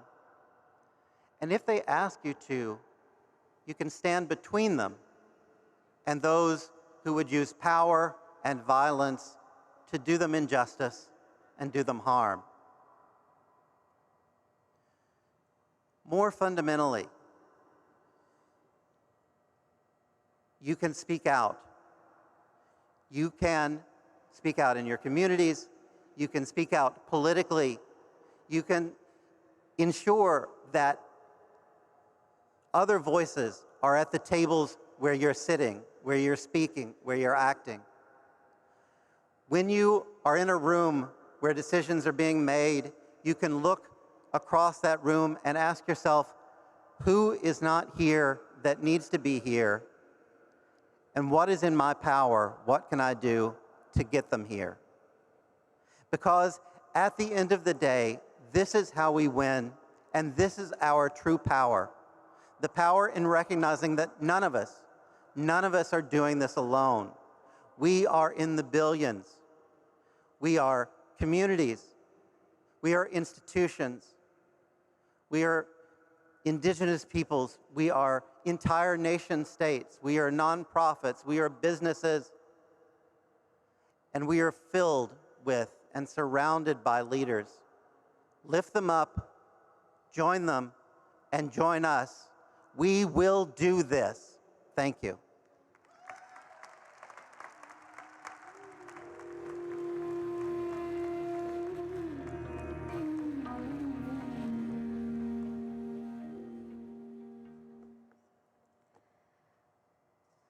Recently, the United Nations Secretary General Antonio Guterres issued a chilling warning. The era of global warming has ended, and the era of global boiling has begun. Please direct your attention to the screen to hear the full message of the Secretary General, speaking in response to scientists' confirmation that July was the hottest month ever recorded on Earth.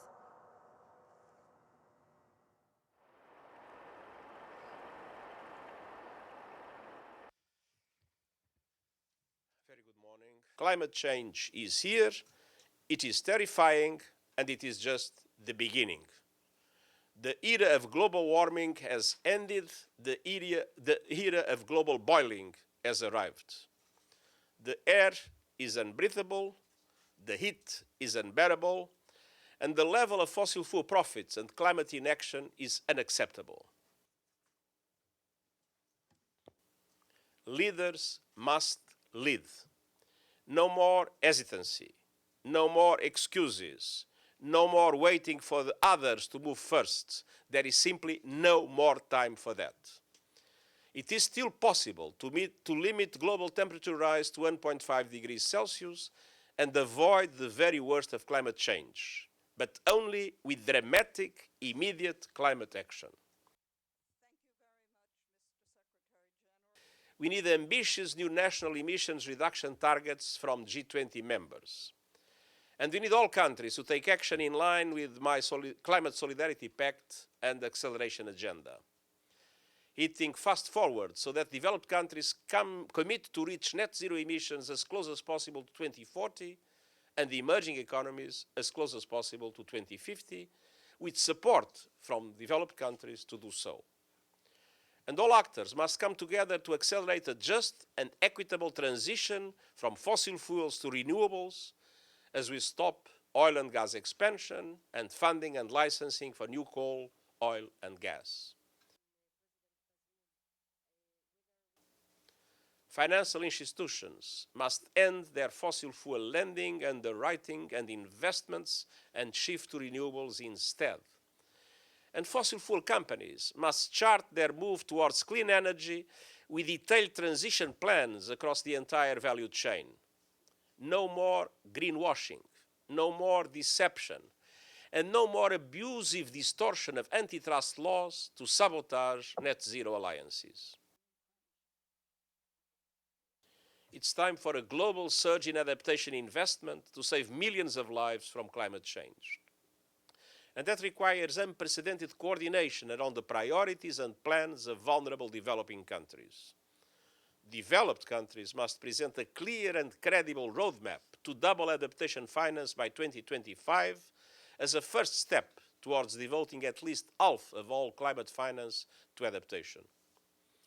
Every person on Earth must be covered by an early warning system by 2027 by implementing the action plan we launched last year.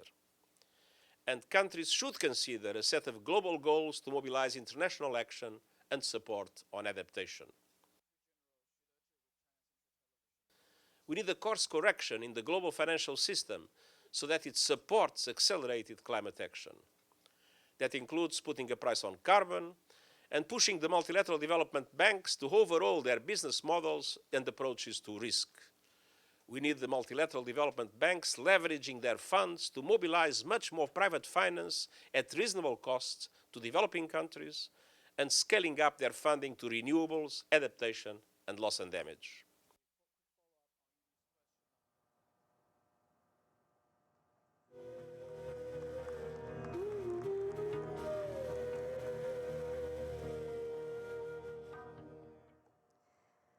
Ladies and gentlemen, thank you for being here with us this evening as we close off the first day of the 2023 convening of the Parliament of the World Religions.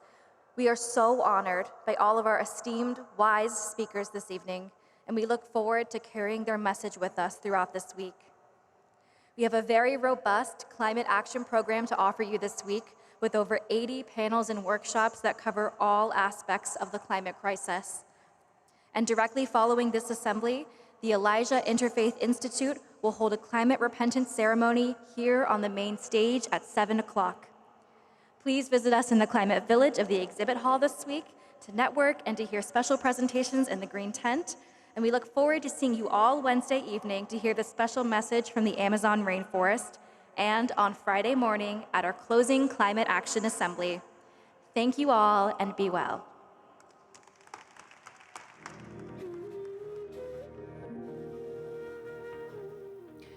Thank you for coming to the first Climate Action Assembly.